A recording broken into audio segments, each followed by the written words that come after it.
ख़बर शामिल कयूं पिया ब्यासी पुल खां।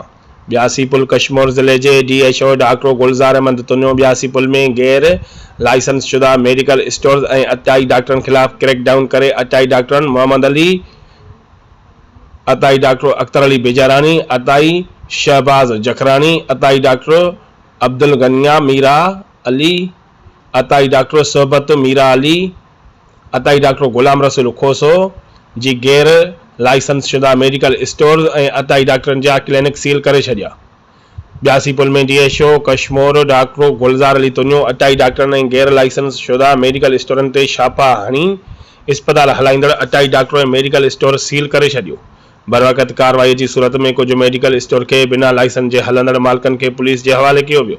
छापे जो ॿुधी केतिराई अताई डॉक्टर ऐं गैर लाइसेंस शुदा मेडिकल स्टोर मालिक शटर बंदि करे फरार थी विया। ज़िले अंदर अताई डॉक्टरनि ऐं गैर लाइसेंस शुदा मेडिकल स्टोर मालिकनि ख़िलाफ़ कार्रवाइयूं जारी रहंदियूं। DHO Kashmir doctor Gulzar Ali Tunio. Report कर रहा है गुल हसन जखरानी, बे न्यूज़ ब्यासी पुल।